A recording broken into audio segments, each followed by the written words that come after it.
করা লাগবে। আর এটাও যদি না পারেন, আমার নবী বলেন এই তিনটা কোয়ালিটি যদি ব্যক্তি জীবনে, সামাজিক জীবনে যদি তিনটা গুণের একটাও তোমার কাছে না থাকে, অন্যায় দেখার পরে হাত দিয়েও প্রতিহত করলা না, জবান দিয়েও প্রতিবাদ করলা না, মনে মনে ঘৃণা করলা না, আল্লাহর হাবিব বলেন ওই ব্যক্তির ভিতরে সরিষা দানা পরিমাণ ঈমান নাই।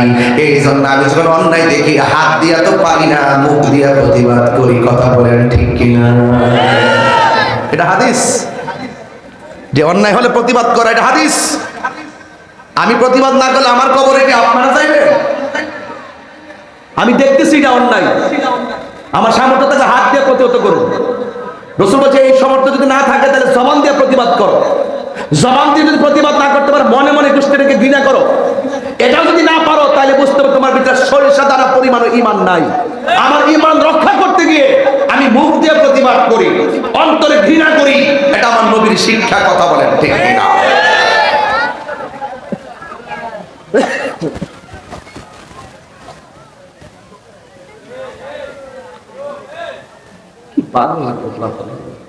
এই ছেলেরা, তোমরা একটু বসে আমার শোনো, কথা বলো। আর এই রাস্তাটা ব্লক করে না, আমরা একটু ভিতর সাইড করে দিয়ে মানুষ আসতে আসা শুরু করছে। একটু মেহরবানি করে, জায়গাটা অনেক সুন্দর একটা জায়গা, ছায়াযুক্ত জায়গা, এখানে বসলে তো অসুবিধা নেই। আপনার যাত্রা জায়গায় বসে, অনেক ফাঁকা জায়গা আছে, আপনার ভিতরে ভিতরে ঢুকে বসে যান না, রাস্তাটা ব্লক করে দেবেন।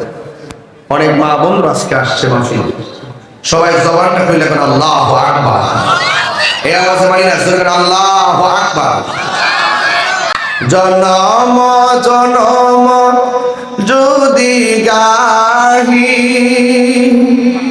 তোমার মহিমা গাওয়া শেষে হবে নাই। কন্যা জনম জনম যদি গাহি তোমার মহিমা গাওয়া শেষে হবে নাই। দয়া করো মায়া করো, দয়া করো মায়া করো, ও হে দয়াবান তুমি রহমান, তুমি মেহেরবান, তুমি রহমান, তুমি মেহেরবান। কখনো তোমাকে যদি ভুলি, হেদায়েতের আলো জ্বেলে নিয় কাছে তুলি। কখনো তোমাকে যদি ভুলি, হেদায়েতের আলো জ্বেলে নিয় কাছে তুলি। দয়া করো মায়া করো, দয়া করো মায়া করো, ও হে দয়াবান তুমি রহমান, তুমি মেহেরবান, তুমি রহমান, তুমি মেহেরবান। একটা জবান বন্ধ রাখবেন না, মহব্বতে মায়ার সরে বলুন দয়ার মালিককে। ওই মালিককে যদি রাজি করতে চান, মালিকরে ভয় পাওয়ার দরকার আছে না নাই? মালিকরে ভয় করলে মালিকে আপনাকে নিয়ামত দিবে কি দিবে না? মালিকরে ভয় করা লাগবে।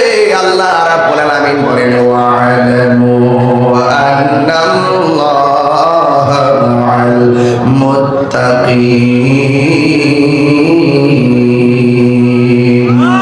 আল্লাহ বলেন তোমরা জেনে রাখো, তোমার ডানে বিপদ, বামে বিপদ, সামনে বিপদ, পেছনে বিপদ, তোমার হৃদয়ের মাঝে যদি আমি আল্লাহর ভয় থাকে, তোমার ডানে বামে কেউ নাই, একজন আছে। বলেন জবান খুলে বলুন তিনি কে? এই আওয়াজে মানি না, জোরে বলুন তিনি কে? আল্লাহকে যারা ভয় করে, আল্লাহ রাব্বুল আলামিন তাদেরকে অন্ধকার থেকে আলোর পথে নিয়ে আসে। কথা বলেন ঠিক কিনা? আল্লাহু ওয়ালিয়ুল্লাযীনা আমানু ওয়া ইউখরিজুহুম মিনাজ-যুলুমাতি ইলান-নূর। আল্লাহ রাব্বুল আলামিনের বন্ধু যারা হবে তারা ঈমানদার, আর ঈমানদার যারা হবে আল্লাহ রাব্বুল আলামিন বলেন আমি আল্লাহ তাদেরকে অন্ধকার দিকে বের করে আলোর দিকে নিয়ে যাব। সুবহানাল্লাহ কেন? আমাদের ডানে বামে অন্ধকার আছে না নাই? আর যদি বলো আছে না নাই? ওই অন্ধকার দিকে দূরে যদি আসতে হয়, অন্ধকার দিকে যদি আলোর পথে আসতে হয়, তাইলে আমার আল্লাহকে ভয় করতে হবে। আল্লাহকে যারা ভয় করবে তাদেরকে আমার আল্লাহ একটা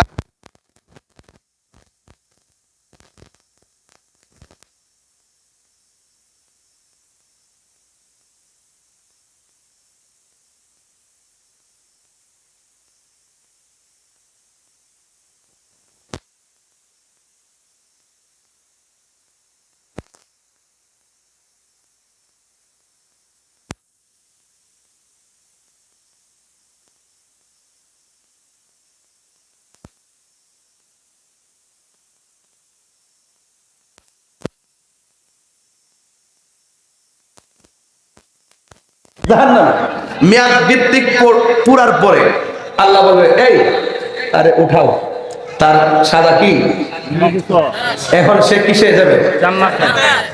মাশাআল্লাহ, তারে উঠাও, উঠাইছে। উঠানোর পরে আল্লাহ তুমি তো উঠাইছো, শরীরটা ঠিক করছো, কিন্তু কিছু কিছু দাগ লেগে রয়েছে। জান্নাতে গেলে ওই দাগগুলো মানুষে দেখলে কইব আমি জাহান্নামে ছিলাম। আল্লাহ আমার শরম লাগবে।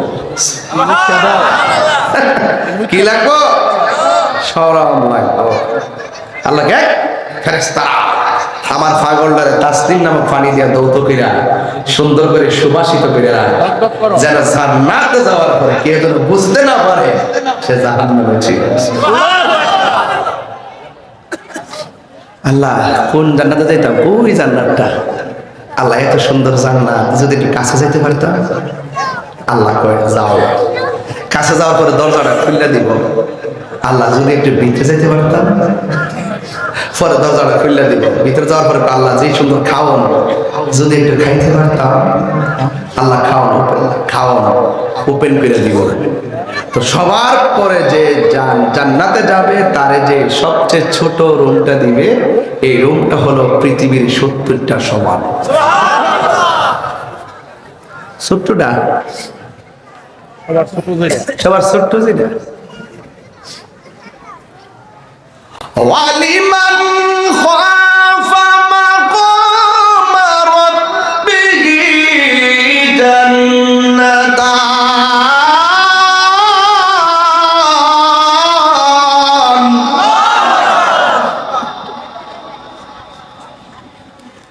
যারা আল্লাহকে ভয় করবে আমার আল্লাহ রাব্বুল আলামিন তাদেরকে দুইটা জান্নাত দিয়ে দিবে। দুইটা জান্নাত বলতে জান্নাতের কিছু গ্রিল আছে, শিক আছে, গ্রিল আছে, গ্রিল লম্বা।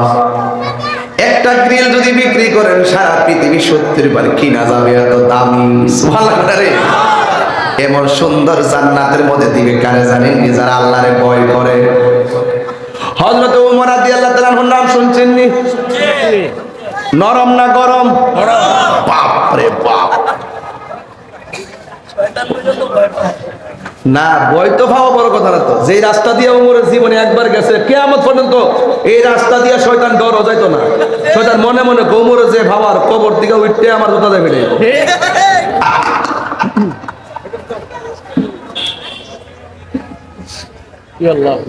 শয়তান বুঝে আল্লাহর প্রেমিকদের খাওয়া, আর আমরা মানুষ বুঝে না। ওমর রাদিয়াল্লাহু তাআলা আনহু নরম না গরম? কিন্তু খলিফাতুল মুসলিমিন আমিরুল মুমিনিন অর্ধ জাহানের খলিফা ছিলেন তিনি। সারা পৃথিবী ঘুরে ঘুরে ঘুরে ঘুরে ঘুরে ঘুরে আমাদের দেশের নেতারা রাতের বেলা এসি দিয়া লাগায় ঘুমায়, আর ওমর রাদিয়াল্লাহু তাআলা রাতের বেলা ঘরে ঘরে যাইয়া পাশে যাইয়া দাঁড়ায় থাকতেন। যদি কোনো ঘরের মধ্যে কান্নার আওয়াজ শুনতেন, পেটের ক্ষুধার কান্নার আওয়াজ শুনতেন, তিনি নিজে মাথার মধ্যে আটা নিয়ে ঘরের ভিতরে খাবার পৌঁছাইয়া দিতেন। আল্লাহু আকবার। শুধুমাত্র তাই না, ওমর রাদিয়াল্লাহু তাআলা আনহু বলেন আমার শাসন আমলে যদি একটা কুকুর পানি অভাবে কষ্ট পাই, আমি আল্লাহর দরবারে আমার জবাব দেওয়া লাগবে। এই হলো উমরের চরিত্র। আজকে আমাদের স্লোগান হলো এমকে পবিত্র, কিন্তু চরিত্রে প্রবলেম আছে না নাই?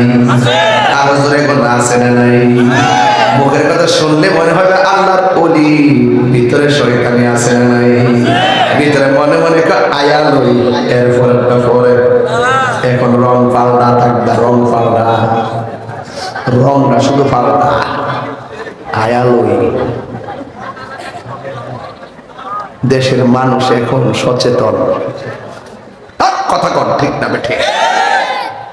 ইমানের দাম বেশি না টেহার দাম বেশি? আল্লাহ আল্লাহ, আমার প্রোফাইলে যদি আপনারা দেখেন, বাংলাদেশের কত গুরুত্বপূর্ণ ফোন আমার কাছে। হালি শুধু বলে আমি কি চাই, আমি কিছু, আমি নবীর প্রেম চাই, ডোন্ট ডিস্টার্ব মি। আমি দেশপ্রেমিক, আমি দেশকে সঠিকভাবে ধারণ করি, আমি ধর্মকে সঠিকভাবে লালন করি। ধর্মদ্রোহী, দেশদ্রোহী দুইটাই আমার সার্বভৌমত্বের জন্য শত্রু। আওয়াজ আসতে খাইলেছে, বুঝা লেছে মনে দুইটা মর দিয়া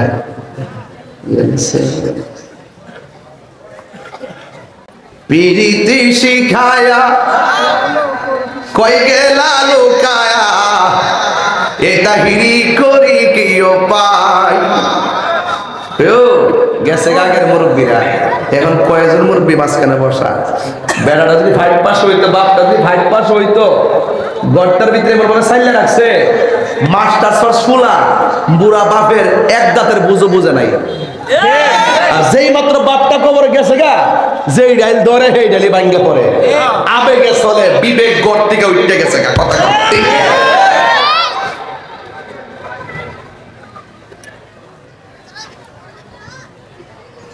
নবরঙ্গে রূপ ধরিয়া পাগল করিয়া, এখন দয়াল রইলা কোথায়? জ্বালাইতে কতক্ষণ, নিবাইতে কতক্ষণ, জ্বালাইতে কতক্ষণ, নিবাইতে কতক্ষণ, জানি দয়ালের দয়ার অভাব নাই, দয়ার মালিককে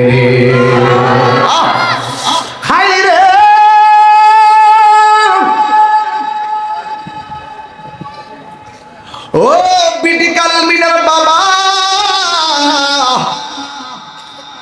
ওমর রাদিয়াল্লাহু তাআলা আনহুর সামনে একটা লোক আইসা বলছে, ওমর তুমি কোন নবীর পিছনে ঘুরো? যেই নবী একটা পাগল। নাউজুবিল্লাহ। অনেকে ঠুট লড়ে না, তাই নাউজুবিল্লাহ কোন নবী কি পাগল?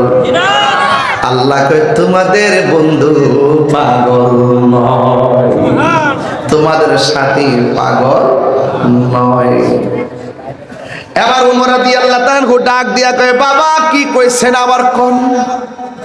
দ্বিতীয়বার বলার পর কোষের ভিতর থেকে তলোয়ারটা বাইর করছে। আব্বা, আমার ঈমান, আমার জান, আমার প্রাণ রহমাতুল লিল আলামিনকে পাগল বলেছেন, এই দুনিয়াতে থাকার আপনার অধিকার নাই।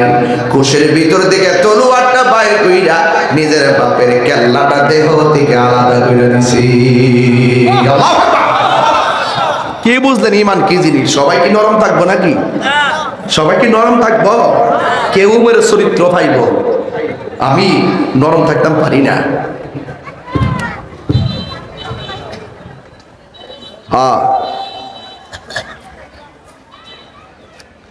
ওমর রাদিয়াল্লাহু তাআলা আনহু তিনি গরম ছিলেন। এক ব্যক্তি আয়েশা কই, ওমর আমার নবীর কাছে গিয়েছিলাম একটা বিচারের কাজ করে দেওয়ার জন্য, আমার নবী যেইভাবে বিচারটা করছে আমার পছন্দ হয় নাই। নাউজুবিল্লাহ। ওমর রাদিয়াল্লাহু তাআলা কেমন ওমর ডাক দিয়া বলে, ও আল্লাহর বান্দা, নবী বিচার করছে তুমি কি মানো না?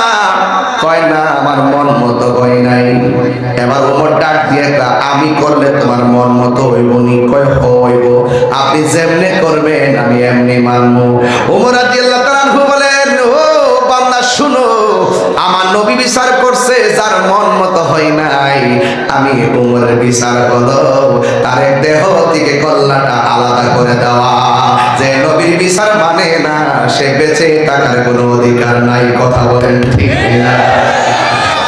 বিচার কি জিনিস? কি জিনিস?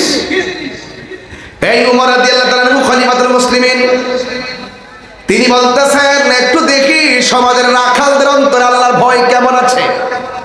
উনি পরীক্ষা করার জন্য রাখালের কাছে গিয়া বলতেছেন, রাখাল, আমি তো খলিফাতুল মুসলিমিন, আমি তো তোমাদের নেতা, মেহেরবানি করে আমার একটা উট দিয়া দাও, একটা দুম্বা দিয়া দাও। এবার রাখাল ডাক দিয়ে কয়, না আমি দিতে পারবো না। কয় কেন? কয় এগুলার মালিক তো আমি না, আমার মালিক আছে। উমর রাদিয়াল্লাহু তাআলা আনহু বলেন, ঠিক আছে তোমার মালিকরে বলবা এই একটা দুম্বা বাঘে খাইয়া ফেলাইছে, আমারে দিয়া দাও। এবার রাখাল ডাক দিয়া কয়, উমর, আমি যদিও মালিকরে বলি 10টা দুম্বা বাঘে খাইয়া ফেলাইছে, আমার মালিক আমার এত বিশ্বাস করে আমাকে কোনোদিনও বিশ্বাস করবে না। 10টা খাইয়ে বললেও 10টা খাইছে এই কথা বললেও আমার মালিক মানবো। কিন্তু উমর, আমি যদি মালিকরে বোঝাবো, কিন্তু আপনি তো খলিফাতুল মুসলিমিন, আমার কিছু করার নাই। আপনি খলিফা হইতে পারেন, কিন্তু আমার মালিকরে ধোঁকা দিতে পারো। একটা বার আমার উত্তর দেন, আমি আমার আল্লাহরে কোন ভাষায় জবাব দিব? তাইলে দেখেন উমরের আমলে প্রত্যেকটা মানুষের অন্তরে এমন ভাবে ক্ষুধা পিতে ঢুকে গেছে, মাইরা খাইতে গেলে 100 বার চিন্তা করেছে। এই জন্য আমার আল্লাহরে ভয় করা লাগবে। ওমর রাদিয়াল্লাহু তাআলা আনহু বললেন, এই পৃথিবীর মানুষ, তোমরা এখন কিন্তু মদ পান করতে পারবে না। এবার সবাই মদ এমন ভাবে রাস্তা দিয়ে ফেলাইছে, এবার রাস্তায় ফেলানোর পরে খাল বিলগুলা মদে ভরে গেছে, মনে হয় যেন আষাঢ় মাসের বৃষ্টি নাজিল হয়ে গেছে। সবাই মদ পালাইয়া দিছে। একটা ছেলে মাত্র রাতের বেলা মদ খাওয়ার এমন পিপাসা, ওই ছেলেটা দৌড়াইয়া চলে গেছে মদ আনার জন্য। 1 বোতল মদ আগে খাইয়া লইছে, আর 1 বোতল মদ এবার চাদরের ভিতরে ঢুকাইছে। কিছু কিছু মানুষ আছে দেখবেন অভ্যাস ছাড়তে পারে না, হাড়ের রোগ হইলো সিগারেট খাওয়া ছাড়তে পারে না, এমন কিছু মানুষ আছে না নাই? দেখবেন কিছু কিছু মহিলা হাড়ের রোগ হওয়ার পরেও জর্দা খাওয়া ছাড়তে পারে না। কথা কোন ঠিক কিনা? ডাক্তার 1000 বার যদিও বইলা দেয়, যদি আপনি না খাবেন না কিন্তু সামনে পাইলে খায়, এই জর্দা খাওয়া কিন্তু ছাড়তে পারে না রে বাবা। এবার ওমর রাদিয়াল্লাহু তাআলা যখন বললেন তোমরা মদ পান করিও না, সবাই ফেলে দিয়েছে, একটা মানুষ মদ ছাড়া বাঁচে না। এবার যাইয়া সুন্দর করে 1 বোতল মদ খাইলো, আর 1 বোতল মদ চাদরের ভিতরে ঢুকাইয়া রাস্তা দিয়ে রওনা দিল। আল্লাহরে ডাক দিয়ে, আল্লাহ তুমি দেখলে দেখছো, উমর যেন আমার না দেখে, উমর যেন না দেখে। তার চিন্তা হইলো আল্লাহ তো দেখছে, আল্লাহ তো বিচার করবে পরে, উমর যদি দেখে নগদে বিচার হয়ে যাবে। এই কথা বইলা রাস্তা দিয়ে রওনা হয়ে গেছে। হঠাৎ করে যখন সামনে গেল, যেখানে যেখানে রাত হয়, যেখানে বাঘের বয়স সেখানে রাত হয়। এই ব্যক্তি, এই বেচারা বলছে, আল্লাহ তুমি দেখলে দেখছো, কিন্তু উমর যেন না দেখে। এই কথা বলে রওনা দিছে রে বাবা। উমর আয়েশার সামনে হাজির হয়ে গেছে। যেই মাত্র উমর রাদিয়াল্লাহু তাআলা আনহুকে দেখছে, ওই মুহূর্তে পাগলা আল্লাহরে ডাক দিয়ে, আল্লাহ তোমার কাছে আমি তওবা করতেছি, আজকে যদি আমি উমরের হাত থেকে বাঁচতে পারি, জীবনে আমি মদ পান করব না। আপনারা জবান খুলে বলেন, হায়াতের মালিক কে? গুনাহ মাফের মালিক কে?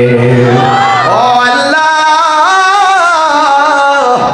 ও আল্লাহ গো, আমি যদি আজকে উমরের হাত থেকে বাঁচতে পারি, আমি আর মদ পান করব না। এই কথা বলার পর উমর রাদিয়াল্লাহু তাআলা ডাক দিয়ে কয়, তুমি এমন ভাবে কেন ডান বাম চালে তাকাইতেছো?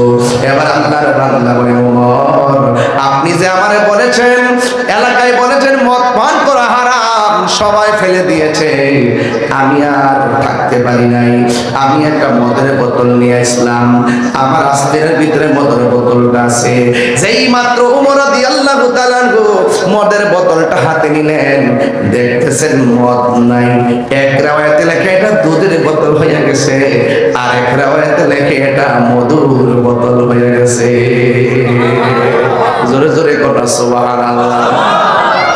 এবার ওমর রাদিয়াল্লাহু তাআলা আনহু বলেন, ও আল্লাহর বান্দা, আমি তো তোমাকে মদ পান করতে নিষেধ করিনি, আমি তো তোমাকে মদ পান করতে নিষেধ করিনি, আমি তো নিষেধ করেছি মদ পান করতে, আমি তো মধু পান করতে নিষেধ করিনি। এবার লোকটা চোখের পানি ফালায় কান্না শুরু করে দিল। ও বন্ধুরে আমার, ও যুবকের দল, এবার পাগলা চোখের পানি ফালায়া ফালায়া কান্দে। ওমর রাদিয়াল্লাহু তাআলা আনহু বলেন, ও পাগলা তুমি কান্দো কেন? ওই লোকটা কয়, হুজুর আমি একটা মাত্র কারণে কান্দি, আমার আল্লাহ যে কত দয়াবান,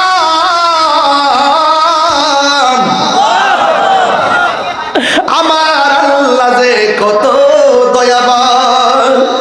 ও হুজুর, এটা আসলে মধুর বোতল ছিল না, দুধের বোতল ছিল না, এটা ছিল মদের বোতল। আমি যখন আমার আল্লাহরে কইছি, মাওলাজি তোমার রহিম নামটি তাকিতে গো থাকিতে, আমি পাপি ডুইবা যাইতাম। আরে করিম রহিম নামটি তোমার, করিম রহিম নামটি তোমার, আল্লাহ কাদির গনি আমি পাপি ডুইবা যাইতাম নি। মৌলাজি তোমার রহিম নামটি তাকিতে গো তাকিতে, আমি পাপি ডুইবা যাইতাম নি। করিম রহিম নাম তোমার, গুনাহগারকে দয়া করো রহিম রহমান। ওরে গুনাহগারকে উদ্ধারিতে দয়াল রে,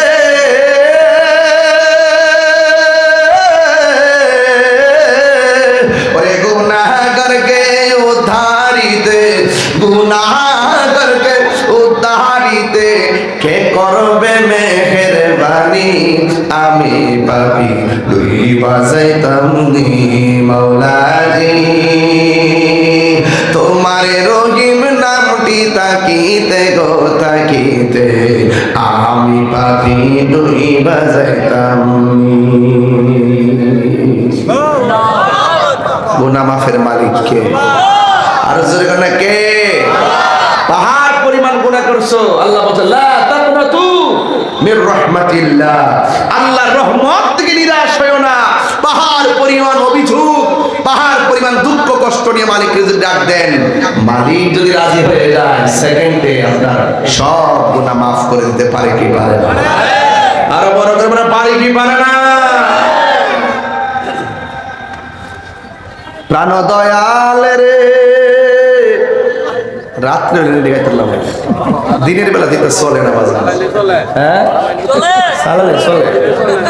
এত দিনের বেলা কিন্তু কেমন যায় মানুষের মন ঠিক আছে আজকা, কেউ ঠিক আছে নিয়ে বাজার। মাশাআল্লাহ আজকে ম্যাক্সিমাম মুরব্বী দেখে ভালো লাগতেছে। আমার বাপের কথা মনে হয়েছে, কারণ আমার আব্বা তো চলে গেছে, মুরব্বীরা দেখলে আমার খুব শান্তি লাগে।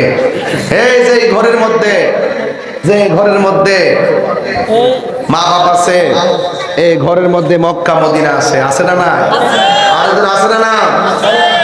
সাবধান, তাহির ওয়াজ এক সেকেন্ডের জন্য যদি ভালো লেগে থাকে, দয়া করে কোনোদিন মা বাপরে কষ্ট দিয়েন না। আর মা বাপরে কষ্ট দিয়ে আমার বাড়িতে গরু লয়ে যাবেন, খাসি লয়ে যাবেন, আপনার মতন মুরিদ আমি তাহিরের দরকার, কতটা দরকার? আমি তো বড় গলায় বলি, ওয়াজ কেমন বাদ শুনে না সবাই? শুনে না সবাই? অনেক শ্রদ্ধা, অনেক ভালোবাসার সংসার। মা বাপ যদি ওই সংসারে কষ্ট পায়, মনে রাখবেন ওই সংসারে আগুন জ্বলতেছে। একদিন আপনি নিঃশেষ হয়ে যাবেন, টের পাবেন না। কথা বলে ঠিক কিনা? মাদ্রাসার হুজুররা যারা আছে তাদেরকে অনেক ধন্যবাদ জানাই। অনেক সুন্দর করে মাদ্রাসা তারা পরিচালনা করছে, আলহামদুলিল্লাহ। ছাত্রদেরকে উদ্দেশ্য করে বলছি, আপনারা সুন্দর করে পড়বেন, কারণ আপনার মা বাবা আপনাদেরকে অনেক স্বপ্ন দেখে মাদ্রাসায় দিয়েছে। যুবক ছেলেরা, এগুলো কি মাদ্রাসা ছাত্র? ছেলেগুলো মাদ্রাসা, দাঁড়াও দাঁড়াও দাঁড়াও একটু, মাদ্রাসা, এই মাদ্রাসা ছাত্রগুলো দাঁড়াও একটু। মাশাআল্লাহ, দেখছেন কোরআনের পাখিগুলা, আলহামদুলিল্লাহ। আসো আসো বাবা, আসো। মাশাআল্লাহ, সবাই তাকায় একটু দোয়া করে দেন আমার এই ফুলগুলাকে, এই কোরআনের পাখিগুলারে, এই কোরআনের পাখিগুলাকে দোয়া করে দেন আপনারা। পিছনে অনেকে আছে মাদ্রাসা ছাত্র, যারা আছেন সবাই একটা কথা বলতে চাই, আপনারা সুন্দর করে পড়বেন ইনশাআল্লাহ। হ্যাঁ, আপনারা আব্বা আম্মা দিছে পড়ার জন্য, দিছে না? ভালো করে পড়তে হবে না? পড়তে হবে, উস্তাদের কথা শুনতে হবে, ঠিক আছে তো? এই ছাত্রগুলো যখন আপনার এলাকার গুরুস্থানের পাশ দিয়ে যায়, আল্লাহ পাক কবরের মধ্যে রহমত নাজিল করে দেয়। এই ছেলেগুলো যে রাস্তা দিয়ে হাইটা যায়, ফেরেশতাদের যে নুরানি পাখাগুলো আছে তাদের পায়ের নিচে বিছাইয়া দেয়। তো এদের মাথার মধ্যে আপনি যদি হাত বুলান, হাতের নিচে যতটা চুল থাকবে সেই পরিমাণ নেকি আল্লাহ পাক আপনারা দান করবে। কথা বলেন ঠিক না? ঠিক বাবা, আপনারা বসেন, আপনারা বসেন। আল্লাহ কন্যা, আল্লাহ, এটা মায়া করে কন্যা, আল্লাহ আল্লাহ। এই কোরআনের পাখিগুলার সিনাটাকে লৌহে মাহফুজের আয়না বানায় দেন আল্লাহ। এদেরকে এমন হাফেজ বানান যেন এরা টাইনা টাইনা 20 জন করে জান্নাতে নিতে পারে। আমিন কন্যা গেলে গে। আমাদের মাদ্রাসার শিক্ষক কয়জন আছে বাবা? বাজান শিক্ষক কয়জন আছে আপনার? চারজন। চারজন আছে, চারজন আছে, আলহামদুলিল্লাহ। এর বালিকা শাখা আছে, মেয়েদের শাখা? আচ্ছা, বালিকা শাখা, এটা কিন্তু একটা গুরুত্বপূর্ণ। প্রয়োজন আর একটা বিল্ডিং করবেন, কারণ মা বোনরা যদি ঠিক, বাচ্চা কাচ্চা মেয়েরা যদি ধর্মীয় শিক্ষিতা হয়, এটা সমাজের জন্য না অনেক লাভবান। কথা বল ঠিক না?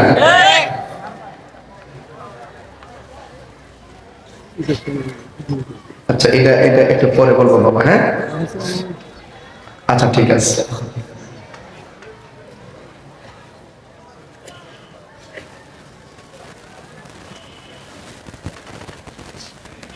আচ্ছা ঠিক আছে, আলহামদুলিল্লাহ। যাক, এটা আমরা একটু পরে দেখি। হ্যাঁ, একটু পরে সবাই একটু থাকবেন, একটা কাগজ আসছে গুরুত্বপূর্ণ, এটা আমরা পরে দেখবো। আলহামদুলিল্লাহ বলে না কেন? তো আমাদের এই কোরআনের পাখিগুলো, আমি কিন্তু এসেছি মূলত আপনাকে মেসেজ দেওয়ার জন্য। মাদ্রাসা মাহফিল কিন্তু আমি খুব শখ করে রাখি, কারণ এই প্রতিষ্ঠানগুলোকে, যেমন আমরা আসতে দেখেন আজকে জায়গা নাই, মানুষ কিন্তু এখনো আসতেই আছে, শুধুমাত্র ব্লক হয়ে গেছে রাস্তা। দেখেন এখনো প্রচুর লোক আসতেছে, কিন্তু আমি শুধুমাত্র জানাইতে চাই যে এখানে একটা মাদ্রাসা আছে, এটার প্রতি আপনার হক আছে, আপনার দাবি, আপনার দায়িত্ব আছে। আপনার দায়িত্বটা কি? এখানে ছাত্র দিতে হবে। যে কোনো দান করবেন, দান করেন, অনেকে যাকাত দেয় না, অনেক টাকা পয়সা সওয়াবের আশায় দেয় না, আপনারা এই মাদ্রাসায় দিবেন। এই জানুয়ারি থেকে যদি একটা বালিকা মাদ্রাসা হয়, মেয়েদের হয়, তাহলে এটা আরো অনেক সুন্দর হবে না? হবে কি না? তো বাচ্চা পেটে থাকার অবস্থায় ডাক্তার দেখাইবার স্বপ্ন না দেখা আপনি তাকে ধর্মীয় শিক্ষা দিবেন, কোরআনের শিক্ষা দিবেন, এটা নিয়ত করবেন। দেখবেন এই নিয়তের মাধ্যমে আপনার সন্তান ডাক্তার হতে পারবে। কথা বলেন ঠিক না? কোরআন যেখানে শান্তি সেখানে। কথা বলেন ঠিক না? যাই হোক বাবার, আমার আপনাদের খেদমতে আমি যে কথাগুলো বলতে চেয়েছিলাম, আমার এই কোরআনের পাখিগুলো মাদ্রাসায় থাকে। হোস্টেল আছে নাকি? হোস্টেল আছে তো? হোস্টেল আছে, চালু হবে। দূরের এমন আছে যে আমাদের ওয়াজগুলো অনেক দূরে যায় অনলাইনে। আমি যদি বিটিকাল মিনা হাফিজ মাদ্রাসার কথা বলি, তাহলে অনেক দূর থেকে একটা ছাত্র এই এলাকায় দিতে পারে। তাহলে দূরের ছাত্ররা জন্য লজিং দরকার আসেনি, লজিং আসেনি। আবার অনেক গার্জিয়ান মনে করে, আমি একটা পরামর্শ শুনে বলতেছি কথাগুলো, অনেক গার্জিয়ান মনে করে যে আমার ছেলে যদি বাহিরে থাকে তাহলে 3 বার বাইরে মাদ্রাসা থেকে, এটা নিরাপদ না। আমার সন্তান যদি একটা আবাসিক হয়, 4 দেয়ালের ভিতরে থাকে, খেলাধুলা করলে মাঠে করবে কিন্তু ভিতরে থাকবে, এরকম সংখ্যা কিন্তু 80%। সন্তানটা নিরাপদ আগে চায়। এখন দেশের পরিস্থিতি ভালো না। আপনার সন্তান বাহিরে যাবে মানে কি বন্ধু বান্ধব পেয়ে যাবে। এই জন্য আমি আশা করব এই মাদ্রাসা যেন ইনশাল্লাহ আবাসিক হয়। আর হবে না কেন? বিডি কালমিরা থেকে সাধারণ কোন গ্রাম না, এটা ঐতিহ্যবাহী গ্রাম। অনেক সুন্দর একটি জায়গায় পুকুর আছে। যারা বাচ্চারা সাঁতার জানো না, তোমরা ওই পুকুরে যাবা, মন থাকবো। রাতের বেলা কেউ যদি তোমাদেরকে বলে চল এক জায়গায় ঘুরতে যাই, কার সঙ্গে যাবা? যদি কেউ বলে যে ওটুতে ওঠ, আমরা হোমনা যাবো, যাইবা? একদম যাওয়া যাবে না। সে তোমাকে নিয়ে অনেক দূরে মানে নিয়ে যেতে পারে, তোমাকে ক্ষতি করতে পারে। এই জন্য তুমি তাদের সঙ্গে যাইবা না। আর আপনাদেরকে অনুরোধ করে বলো, আপনার দাদা, আপনার নাতি, আপনার নাতনি, আপনার সন্তান আজকে থেকেই ওয়াদা করবেন যে এই মাদ্রাসায় দিব। কয়জন ছাত্র আছে টোটাল? 85 জন। দেখছেন 85 জন, কিন্তু 4 জন শিক্ষক দেওয়া হয় না, আরো শিক্ষক দরকার। অনেক কষ্ট হয়, তার মানে বোঝা যায় আমাদের শিক্ষকগুলো অনেক কষ্ট করে তারা পড়াচ্ছেন। আল্লাহ যেন জান মানে আমানত দান করে, আমিন করুন। আরো বড় করে করে আমিন। 3:20 বেজে গেছে, আমার কিছু কাজ আছে বাজার, এই কাজটা আমার একটু করি, এরপরে ইনশাল্লাহ একটু জিকির আজকাল করি। আর এটা তো আধা ঘন্টা আগে ঠেলতেছে আমার, আমি তো কইছি যে আগে একটা বুঝ দিয়া লই। আমি একটা বুঝ দিছি না আজকে আমার, প্রথম দিছি গরম দিয়া বুঝ, পরে দিছি নরম দিয়া বুঝ। গরম নরম, ইসলাম কখনো খানকাই, ইসলাম কখনো রাজপথে। কথা বলেন ঠিক কি না? আল্লাহ আমাদের সকলকে বোঝার তৌফিক দান করুন, আমিন করুন। এই মাদ্রাসা কর্তৃপক্ষের মূলকে হুজুর এদিকে আসেন, আপনি মাইক লন। আপনি কি করছেন মাদ্রাসা, একটা আইবের হিসাব দেন। ধরেন কাগজ আছে এখানে, আপনি এখানে আসেন, এখানে